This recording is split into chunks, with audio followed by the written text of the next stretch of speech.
शहर की ताजा तरीन खबरों के लिए सब्सक्राइब कीजिए EW नेटवर्क और बेल आइकॉन दबाना ना भूलिए।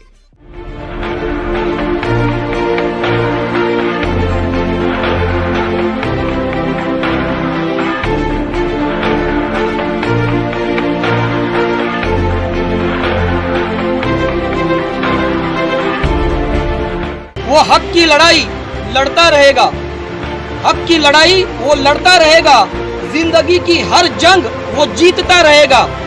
हक की लड़ाई वो लड़ता रहेगा, जिंदगी की हर जंग वो जीतता रहेगा। उसको अंधेरों से मत डराओ यारो, वो सूरज है हमेशा चमकता रहेगा।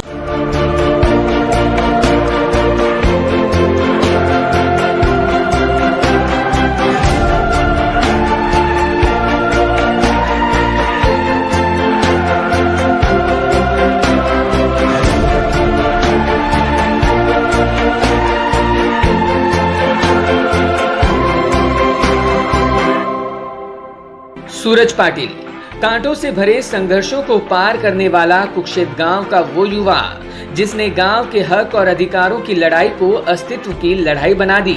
और यही कारण है कि कुक्षेत के तमाम स्थानीय और उच्च शिक्षित युवाओं को अपना हक दिलाने के लिए हरडीलिया SI ग्रुप जैसी नामचीन केमिकल कंपनी के व्यवस्थापन के साथ भी भिड़ गए और शुरू कर दी एक नई जंग। गत 1995 में कुक्षेत गांव की जमीन पर बसी इस कंपनी ने गांव के विविध ज्वलंत प्रश्नों को सुलझाने के साथ और रोजगार दिलाने में बरती गई कोताही के खिलाफ सूरज पाटिल और गांव के हर स्थानियों ने कंपनी गेट के सामने ही 6 दिन तक लगातार अनिश्चित कुपोषण किया। केंद्र से इस भूख हड़ताल की सूद लेने प्रतिनिधि ने हाजिरी तो लगा दी, मगर दुर्भाग्य से महाराष्ट्र शासन ने मात्र सूरज पाटिल और ग्रामस्थों के सुपोषण को भेंट देना तक उचित नहीं समझा। अंत में गणेश नाइक की पहल के बाद सीधे राज्यपाल से न्याय की गुहार लगाई गई। राज्यपाल से मिले सकारात्मक प्रतिसाद के बाद आखिर 6 दिनों के बाद ठाणे जिलाधिकारी ने उपोषण स्थल पर अपना प्रतिनिधि रूप प्रांत को भेजा। प्रांत द्वारा जल्द MIDC के साथ बैठक लेने का आश्वासन देने के बाद अनशन पीछे लिया गया और सूरज पाटिल को जूस पिलाकर कुक्षेत गांव के न्याय हक के लिए हरडीलिया के खिलाफ किए गए भूख हड़ताल को खत्म कराया गया। सूरज पाटिल के इस लड़ाई को लगातार समर्थन देने वाले पूर्व सांसद संजीव नाइक, पूर्व महापौर सागर नाइक, पूर्व विरोधी पक्ष नेता दशरथ भगत, अमित मेडकर, मुनावर पटेल भी यहाँ मौजूद रहे। संजीव नाइक ने हरडीलिया व्यवस्थापन के खिलाफ जहां रोष व्यक्त किया, वहीं इस पूरे मसले में राजनीतिक दबाव की आशंका भी व्यक्त की। आज कुक्षेत गांव यानी कि हमारे इस नवी मुंबई क्षेत्र का एक बहुत ही इम्पोर्टेंट महत्वपूर्ण ऐसा गांव है जिस गांव ने अपना योगदान नहीं बलिदान दिया है। इस गांव के हर नागरिक ने सिर्फ अपनी खेती नहीं तो अपने घर दिए हैं।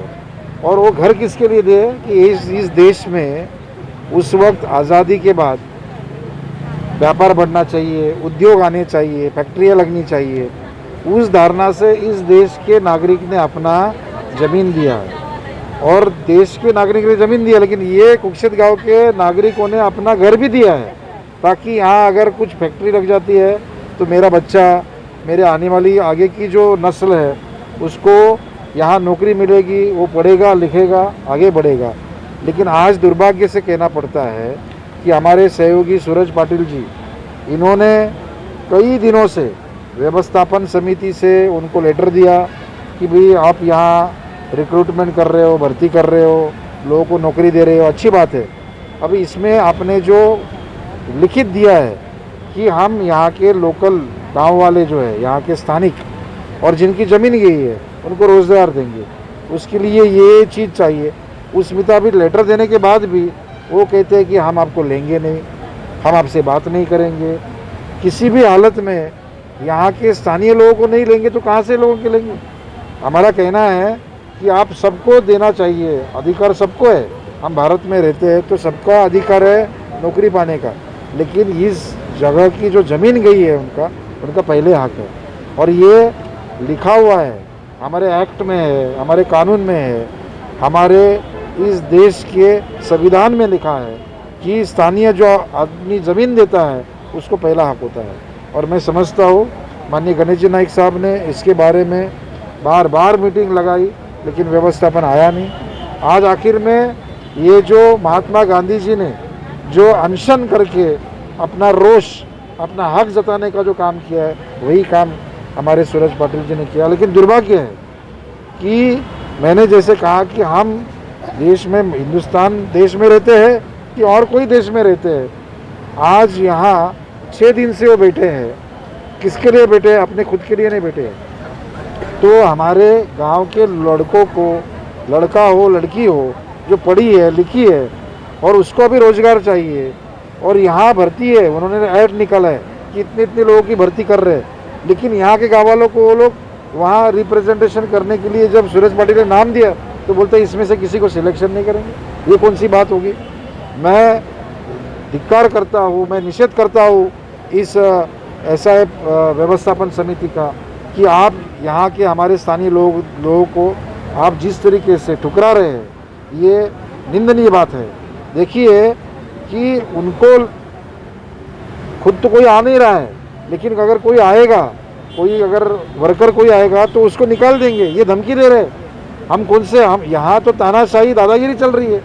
और मैं समझता हूँ कि ये ऐसा प्रशासन व्यवस्थापन पहले नहीं था। ये जब से ये नया व्यवस्थापन आया है उनमें ये गुर्मी है।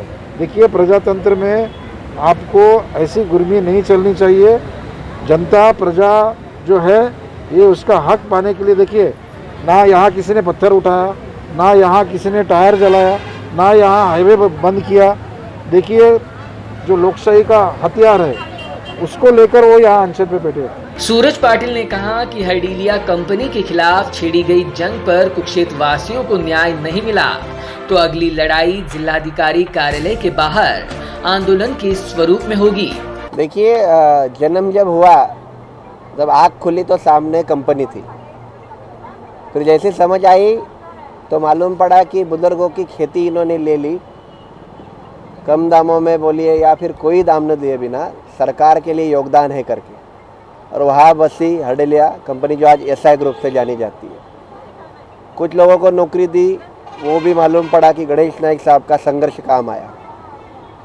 फिर जैसे जैसे हम पढ़ाई करते गए, बड़े होते गए, तो मालूम पड़ा गांव भी और घर भी छोड़ना है इसी कंपनी के लिए, कि प्रकल्प है दूसरी जगह शिफ्ट होना है। तो हम शिफ्ट हो गए सेक्टर 14 नेरुल में।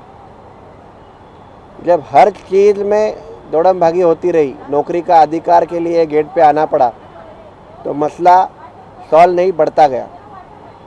कुछ कुछ जगह हम जैसे जैसे न्याय पाने की कोशिश करें, तो जब पलक मंत्री करके दादा हमारे पीछे खड़े रहे, तो मामर लॉरी में भी जो जगह गई थी वहाँ पे 20 युवकों को नौकरी दी गई गणेश नाइक साहब के माध्यम से। वो हमारी पहली जीत थी।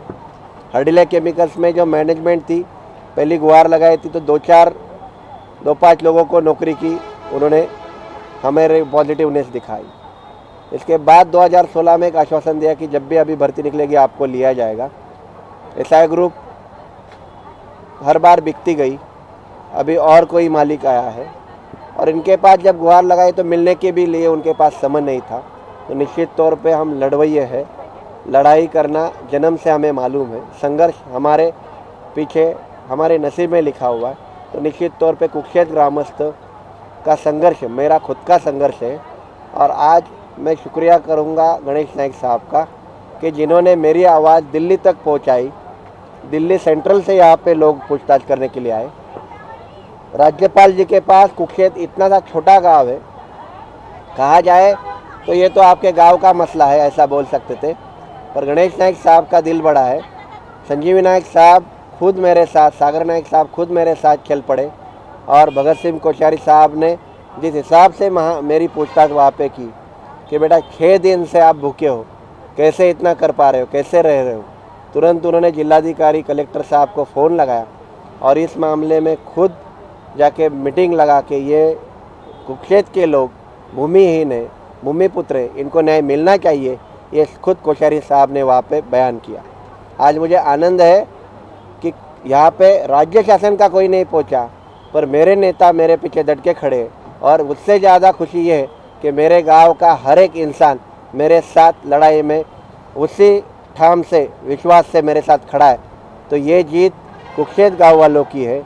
ये लड़ाई जैसे आपने प्रांत साहब को अभी बोला, तो न्याय तो हम लेंगे, क्योंकि एक दिन में नौकरी नहीं मिलती, ये तो हमेशा चलने वाला ये है। तो आज यहाँ लड़ाई ख़त्म नहीं हुई, हमने स्थगित की है और ये मैनेजमेंट को उनकी जगह दिखा के हम हमारा अधिकार लेंगे ही लेंगे, नहीं तो हम कलेक्टर साहब को बोल ही चुके हैं कि अगला फिर दरवाज़ा आपका है। Bureau input, EW network.